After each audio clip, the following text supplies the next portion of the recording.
Bueno, siempre es muy interesante todos los temas que nos propone José Antonio Marina. La verdad es que leerlos nos ayuda muchísimo, nos dan información, conocimiento y pensamiento crítico que también me parece tan necesario en estos tiempos confusos.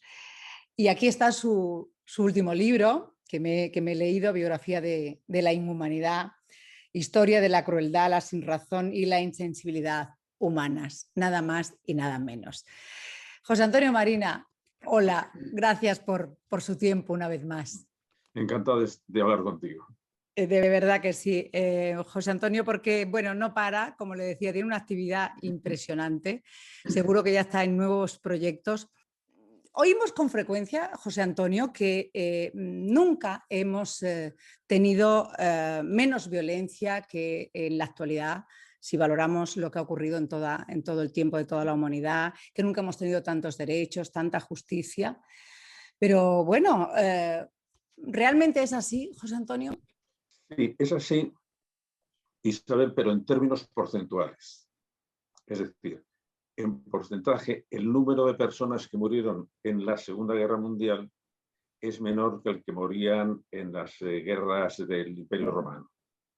Pero claro, en términos absolutos, el número de muertes que ha habido, no hay nada comparada con las matanzas, las crueldades, las masacres del siglo XX. Es decir, no solamente las guerras civiles, es que en una explosión de odio como fue el genocidio de Ruanda, es que en 2 meses mataron a 800.000 personas. Y esa cantidad absoluta sí que alcanza cifras que no han sido igualadas hasta ahora. Uh-huh. Usted habla, ¿no?, de la guerra total del siglo XX en la que no se diferencia, ¿no?, entre combatientes y civiles, entre niños y guerreros, mujeres, hombres. Eso, bueno, lo podemos ver ahora en los conflictos, en las guerras, en los enfrentamientos que existen en Gaza, en Siria, en Yemen, en países africanos. Eso es la terrible guerra del siglo XX, XXI ya. Sí, ahí pasa lo mismo que te comentaba antes. Sí es verdad que las guerras han sido siempre muy crueles y en los asaltos a las ciudades, bueno, pues lo normal era pasar a cuchillo a todo el mundo. A lo mejor se liberaban las mujeres, porque entonces iban como esclavas, pero han sido siempre muy crueles. A mí lo que me ha preocupado, Isabel, y es por lo que he escrito este libro, es si en casi todas las dimensiones de la vida que podamos medir, hemos progresado. Es decir, vivimos más tiempo, mueren menos niños al nacer, mueren menos mujeres al dar a luz, el nivel de escolarización y de alfabetización es como nunca, porcentualmente las tragedias cruentas son menores, a pesar de que mueren 800 millones, están sometidos al peligro de morir de hambre, es menos cantidad de la que ha habido en otros momentos. Bueno, si esto es así, ¿por qué de una manera periódica sufrimos una especie de colapsos éticos? Es decir, bueno, parece que se nos olvida todo, que se nos usan los cables, que nos da una especie de locura colectiva y desembocamos en la atrocidad. Y a mí eso es lo que me interesaba intentar descubrir si había un patrón continuo.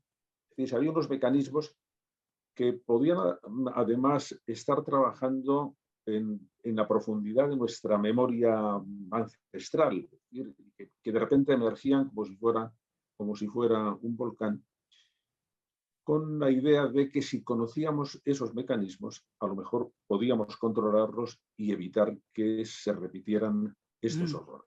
Sí, usted dice, si somos tan inteligentes, ¿por qué hacemos tantas estupideces, no? Eso, a mí esa me parece, Isabel, la pregunta del millón. Y en este caso, en este libro, es un tipo especial de estupidez, que es la atrocidad, la crueldad. Porque claro, cuando ves movimientos de crueldad políticos que implican a una nación entera, vamos a poner el caso, porque cerraron el círculo sistemático del horror. La dictadura nazi en Alemania, Isabel, es que Alemania era la nación más culta, tecnológicamente más avanzada, filosóficamente el colmo, musicalmente el colmo. ¿Pero qué les pasó? ¿Pero qué les pasó para que de repente hubiera esa explosión de odio? Porque claro, para eliminar a 5 millones de judíos, más gitanos, más homosexuales, más, tuvo que colaborar muchísima gente. Y no es posible que hubiera tantos psicópatas en Alemania. De manera que fueron gente corriente. Y esto es lo que resulta muy inquietante. Fue gente corriente que, sometido a unos procesos de adoctrinamiento, de manipulación afectiva, de presión social, pues acabaron cometiendo verdaderas atrocidades. Con una cosa todavía más sorprendente: cuando eso terminó, la mayoría se reintegraron a su vida normal, como si aquello hubiera sido una especie de paréntesis y aquí no hubiera pasado nada. Ese es el misterio que a mí me interesaba averiguar. Todo puede ser reversible, es decir, creemos a veces que una tercera guerra mundial no sería posible, un conflicto a nivel mundial no sería posible. Ayer leía una entrevista de Carlos Saura, un hombre que vivió, que tiene 80 y tantos años, ¿no? Y decía: yo he vivido la guerra y a mí me da pánico que pudiera ocurrir otra guerra. Estamos hablando en este caso de España. ¿Es posible? Es decir, dentro de esa locura, dentro de esa imbecilidad, ¿usted lo ve posible? Mira, ya sabes, Isabel, que yo ahora estoy intentando desarrollar, digamos, un método, que es un método más histórico que filosófico. Lo llamo el panóptico, de manera que nuestros espectadores pueden entrar, en Google, elpanóptico.es, porque lo que me interesa es ver si, contemplado desde el panóptico, que es un sitio donde se ve todo como si estuviéramos en lo alto de una montaña y tenemos la historia por debajo, ¿qué podemos aprender? Y una de las cosas que podemos aprender es que cuando empezó el siglo XX, la Belle Époque, había la seguridad de que nunca más iba a haber una guerra. Y además lo explicaban con un argumento muy convincente. Todas las naciones están conectadas comercialmente. A nadie le interesa que haya esta especie de debacle, de manera que nadie va a empezar una guerra. Bueno, en el año 14 empezó la Primera Guerra Mundial. Pero además, contra los argumentos racionales está la irracionalidad del comportamiento. Y eso yo creo que es lo que tenemos que tener presente. Por eso, cuando has hablado, Isabel, del pensamiento crítico, pues es una de las vacunas que tenemos para esto, que es que tenemos que saber muy bien que nos podemos emborrachar de ideología, que nos podemos emborrachar de emociones contrarias a otras personas, que podemos insensibilizarnos y que podemos y que todo esto puede comenzar por una cosa que me parece muy grave y de la que conviene hablar en España. Se pierde la compasión. Interesantísimo todo lo que habla ahí de la compasión, ¿no? ¿Por qué es tan importante? Bueno, cuando digamos que el hombre, el ser humano pierde toda sensibilidad es cuando pierde la compasión. Una palabra, por cierto, José Antonio, que yo creo que se ha devaluado mucho en Completamente. los últimos tiempos, ¿no? Completamente. Y eso a mí se me parece grave. La inteligencia humana, que siempre produce efectos buenos y efectos malos. Por eso es por lo que necesitamos tenerla bien controlada. Pero ha inventado dos grandes exclusivas emocionales humanas. Una es la crueldad, esa, digamos, la mala. Los animales son feroces, pero no son crueles. Y nosotros podemos ser crueles. Y podemos disfrutar con el dolor de otra persona. Y en el sentido opuesto, la compasión. Que la compasión lo que significa es sentirme afectado por el dolor de personas que no tienen por qué ser próximas a mí, es decir, que puedo no conocer, pueden ser lejanas, pueden ser extrañas, pero sin embargo me siento afectado por ese dolor e intento hacer lo posible por paliarlo. Esto es una constante humana hasta tal punto que ya en las excavaciones de Atapuerca, estamos hablando de los antecesores de Cromañón, de manera que es lejos, lejos, lejos, lejos. Hay pruebas de la compasión porque hay algunos restos de personas que por las deformidades que tenían no pudieron vivir ellas solas. Tuvieron que ser cuidadas por el resto de la tribu y alimentadas porque no podían andar o no podían comer. De manera que desde esos tiempos tan remotos la compasión ha sido una de las grandes defensas de la especie humana, de lo que estaba beneficiando a la especie humana. Pero además hay otra prueba de que la compasión está muy enraizada entre nosotros. Todos los niños alrededor de los 3 años desarrollan espontáneamente la compasión hacia sus amiguitos, hacia los que están más próximos, e intentan ayudarles de una manera pues, muy ingenua y muy conmovedora. Lo que estamos viendo es que en el proceso de aprendizaje esa compasión acaba por desaparecer y desaparece prácticamente al llegar a la adolescencia. Y ese es un problema educativo de una enorme magnitud, porque la compasión es la vacuna que tenemos contra la agresividad. Es decir, si un adolescente hace bullying es porque no siente compasión por la persona a quien está haciendo. De manera que lo que tenemos que tomarnos muy en serio es que cuando hablamos tanto de la educación emocional o de la inteligencia emocional, cuidado, que una de las cosas que tenemos que educar es la compasión. Pero tú habías dicho una cosa con muchísima razón, Isabel, es una palabra que se ha devaluado. Yo puedo oír la siguiente frase, bueno, y tú también, y todo el mundo, no quiero compasión, quiero justicia. Bueno, pero es que no tiene nada que ver una cosa con otra. No, la compasión va más allá de la justicia. No y la de la niega, piedad, y de la piedad que dice claro, usted también. claro, es una variante es una variante léxica más que otra cosa de la compasión, porque lo que significa es que me preocupa tu dolor, pero se ha entendido que compasión significaba dar limosna. Entonces, lo que una persona puede querer decir, no quiero limosna, quiero justicia, y entonces ahí tiene sentido. Pero conviene utilizar las palabras con precisión, porque si no, tiramos al niño con el agua del baño. Pero fíjate, un detalle más. Cuando yo escribí el diccionario de los sentimientos, me llamó la atención que el lenguaje afina en la descripción de los sentimientos con muchísima más precisión y profundidad que los libros de psicología. Es fantástico. Bueno, pues la única emoción, el único sentimiento que si lo pierdes te convierte en inhumano es la compasión. No es la envidia, no es la furia, no es el miedo, no, si pierdes la compasión, eres insensible, luego eres inhumano. De manera que fíjate hasta qué punto debemos cuidar el tema de la compasión, porque es la gran defensa. Cuando decimos, bueno, ¿por qué se producen esos horrores? Cuando estudiamos el mecanismo, lo primero que se pierde es la compasión hacia los demás. Y por ejemplo, si yo meto a una persona en el grupo de los enemigos, ya esa persona pierde su identidad. Ya no es fulanito de tal, no, es el enemigo. Y por lo tanto, forma parte de todo un grupo hacia el que no tengo compasión. O los migrantes, el extranjero, Claro, el claro. que viene a quitarnos parte de nuestros derechos de la seguridad social, el trabajo, etcétera. Usted habla de esos 80 millones de desplazados por guerras, por violencia, por hambre, etcétera.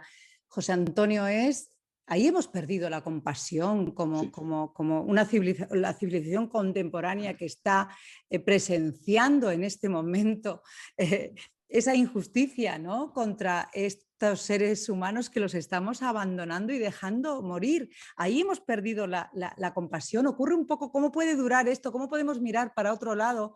Usted habla, por ejemplo, de lo que tardó tanto en erradicar la esclavitud. Y muchas personas se preguntaban cómo se toleró durante tanto tiempo la esclavitud.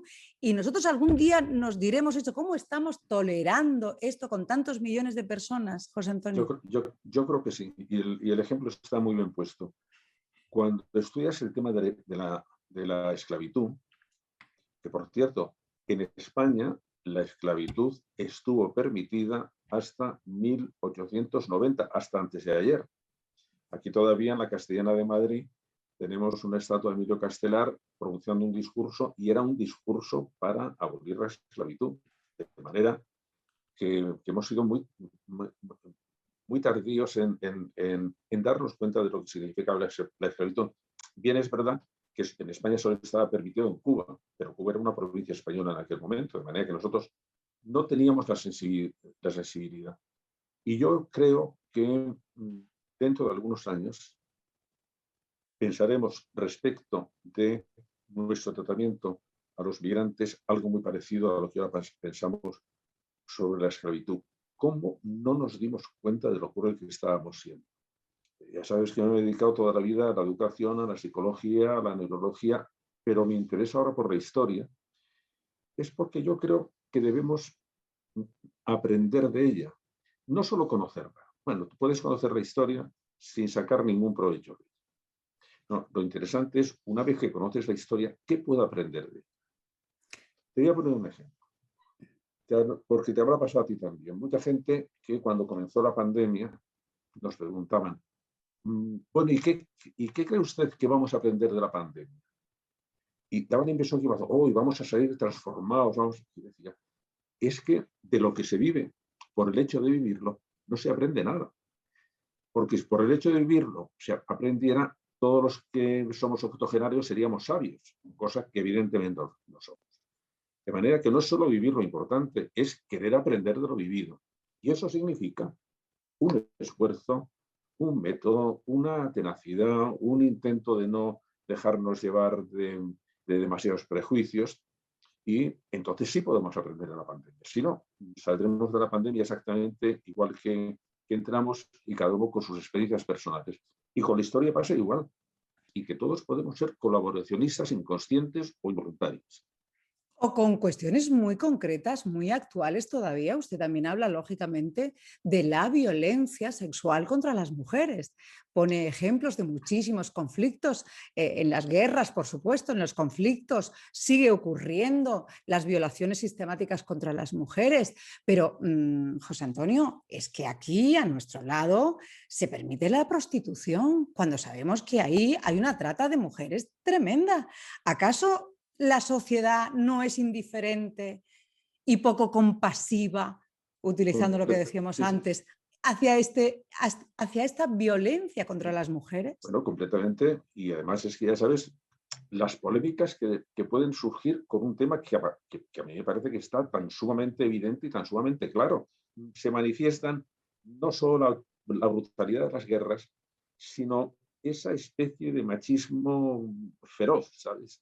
Pues claro, no se estaba únicamente matando a mujeres como se mataban a hombres, no, se las estaba llevando a burdeles, se las violaba delante de los maridos, se quería dejarlas preñadas para que entonces, la propia raza de la otra fuera humillada.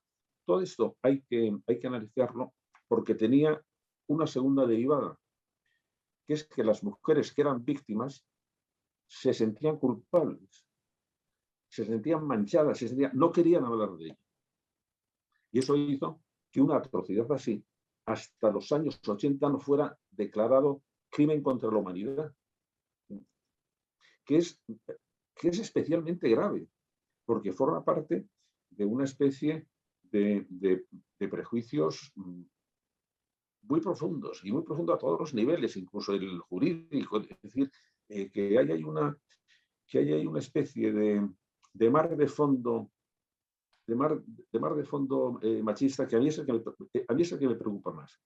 No me preocupan ni siquiera, ya sé que son los más espectaculares, me preocupan menos los asesinatos, porque los asesinatos además teníamos, por supuesto que eso más terrible, por supuesto que eso más terrible, pero desde el punto de vista del análisis, yo creo que son los menos representativos, los que nos dan menos información. ¿Por qué razón? Porque una cosa es, dentro de los asesinatos, ¿qué pasa con los asesinatos en que después el culpable mata y se suicida? Ese es un caso muy especial, ¿no? El problema de la violencia doméstica es que puede mantenerse durante años, que no se suicida nadie, vamos, ningún agresor, sino que son situaciones que tienen una especial crueldad, porque se mantienen en silencio. ¿Por qué? Pues por miedo.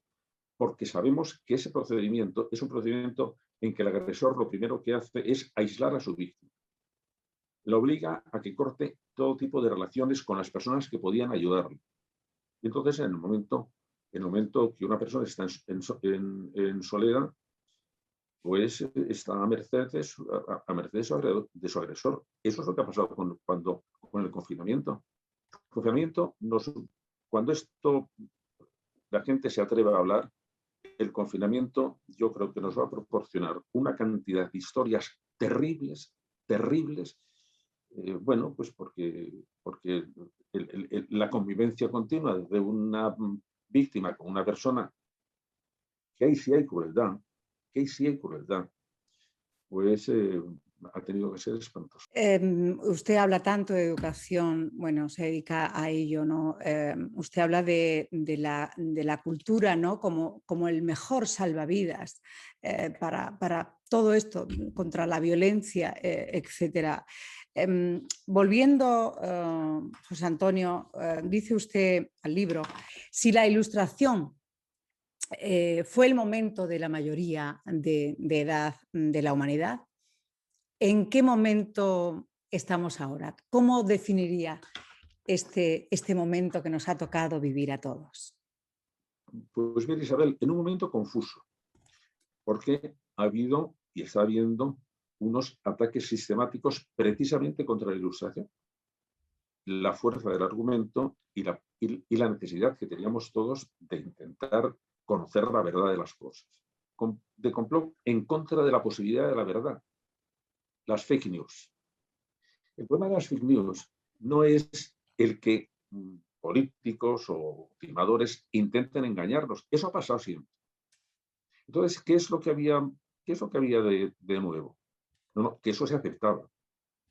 Y que se aceptaba que es que así era el mundo, que no podíamos tener, que no podíamos tener realmente una idea clara de las cosas.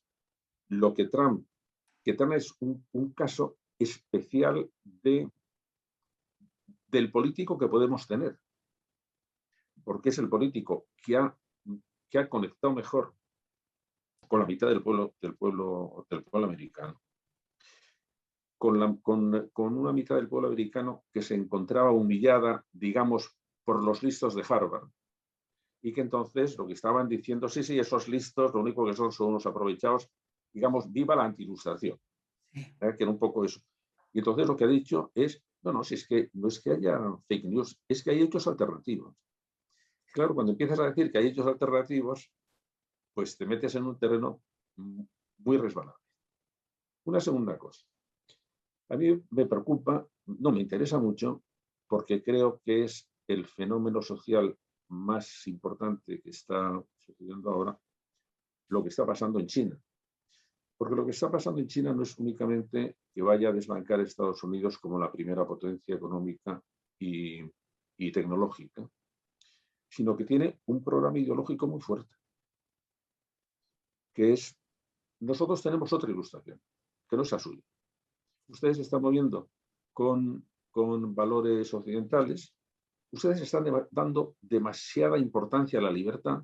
No, nosotros la libertad no nos parece que sea tan importante. Lo importante es la armonía, lo importante es la justicia, lo importante es la solidaridad. Pero ustedes se han metido en un callejón sin salir. Bueno, esto dicho así, que ellos tienen otra distinta ilustración, pues a mí me está dando la impresión de que el equipo de gente, digamos, de intelectuales orgánicos que tiene en ese momento China es potentísimo y estamos sufriendo una especie de invasión lenta, porque ellos insisten mucho que China es una civilización, que cree que es la civilización que puede salvar a la humanidad, pero que ellos no son invasivos.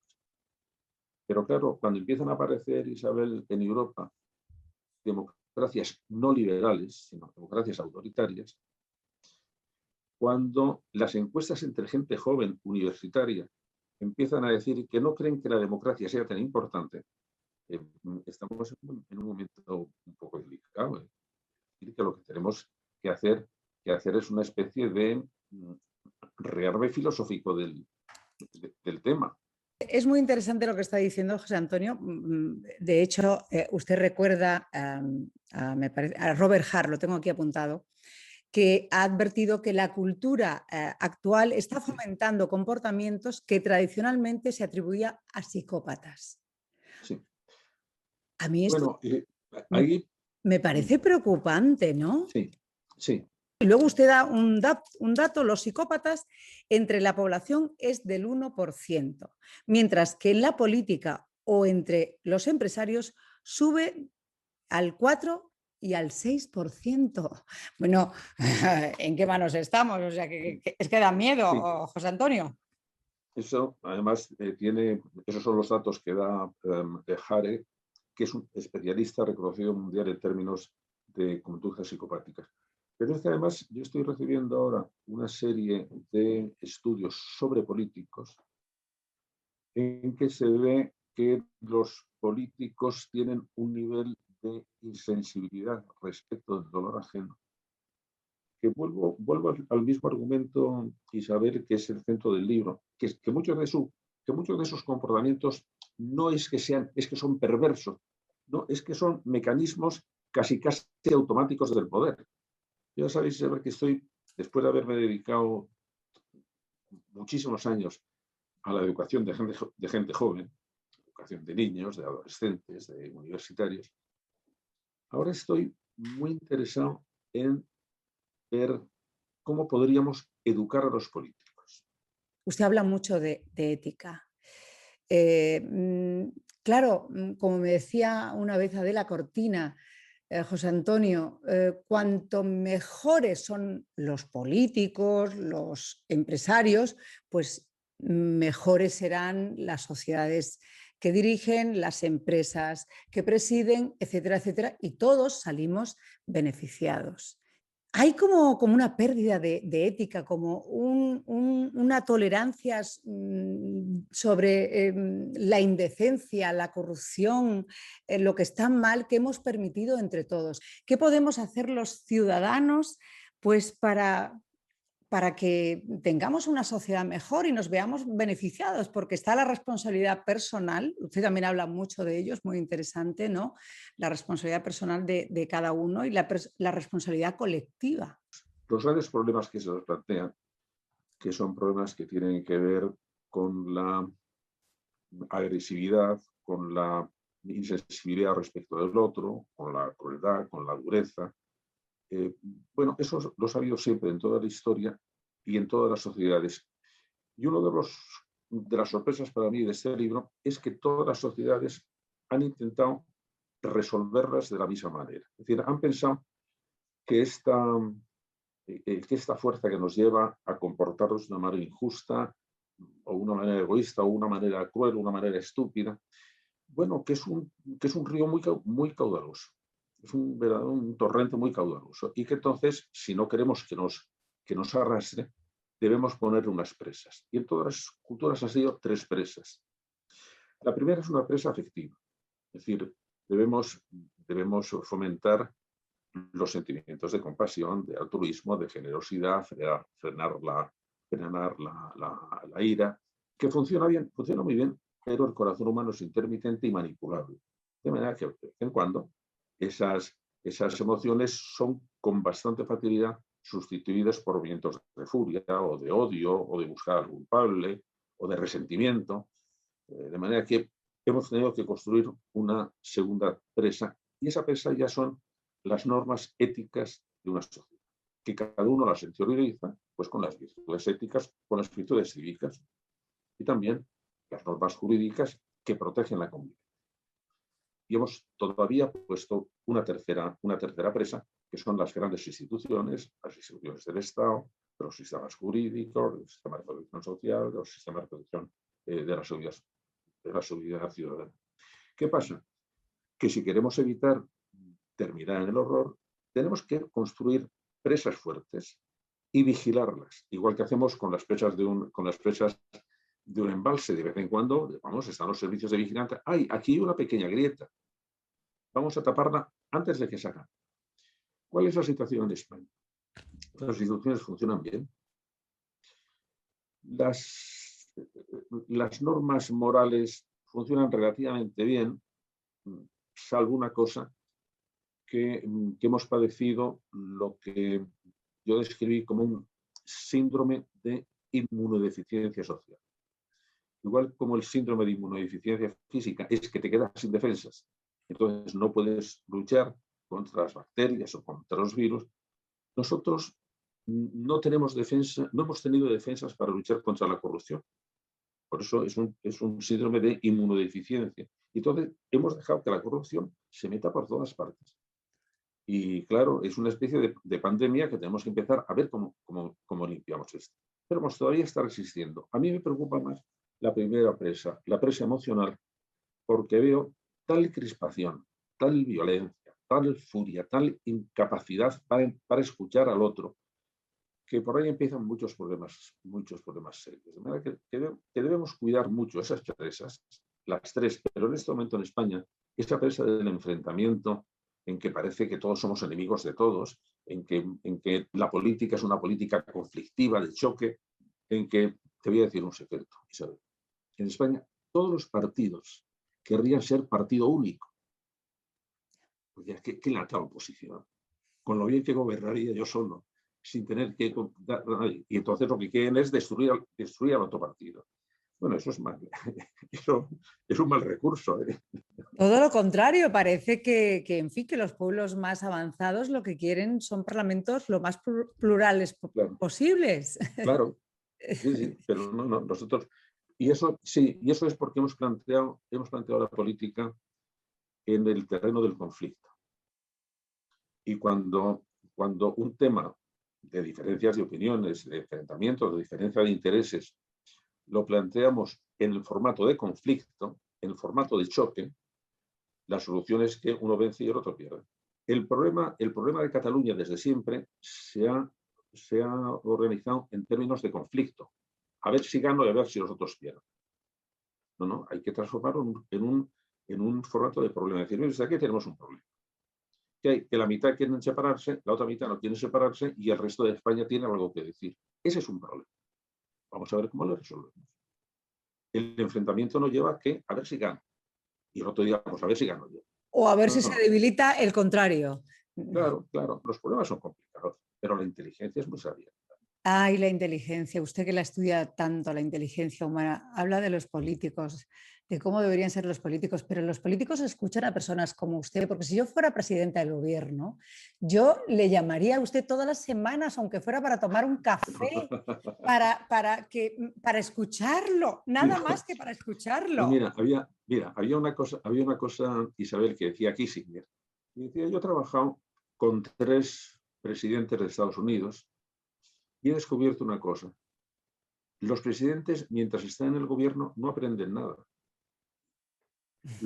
Con lo que entraban, salen. De manera que la experiencia de gobierno no les enseña absolutamente nada. Dice, ¿por qué? Bueno, porque acaban rodeándose de las personas que le van a dar la razón. No quieren muchas complicaciones. No, lo que quieren es, bueno, estar en un entorno que le diga pero que ella más estupenda, ¿no? Bueno, está tan informado, estudia tanto. Este nuevo libro se lo recomiendo a nuestros espectadores de cara a ahora viene el verano y es de verdad estimulante como todo lo que escribe José Antonio Marina. Es optimista, digo, hay quienes vaticinan que después de esta crisis viene una nueva Belle Époque. ¿Usted es tan optimista? No, yo soy optimista y de hecho ese libro, Biografía de la Inhumanidad, que cuenta muchas historias atroces, tiene un final optimista. Conocemos los procedimientos para evitar que eso suceda. Vamos a ver si tenemos el suficiente talento para ponerlos en práctica. Soy optimista porque creo en que a pesar de los pesares somos seres inteligentes y nos hemos equivocado muchísimo, pero hasta ahora siempre hemos recuperado el rumbo. Sí, y hemos sobrevivido y se ha sobrevivido más con la solidaridad, con la cultura, con la compasión, con esos valores positivos, desde luego, que nos unen más que con lo negativo, el egoísmo, etcétera, etcétera. En fin, de todo esto que hemos hablado, yo me pasaría todo el día hablando con José Antonio Marina, pero es un placer, de verdad, leerlo y escucharlo, José Antonio. Siempre mi agradecimiento, mi admiración, mi cariño y hasta el próximo También, libro, si usted quiere. también muchísimas gracias y ha sido estupendo esta conversación. Un Gracias, besazo, un beso. gracias. Mucha suerte, chao.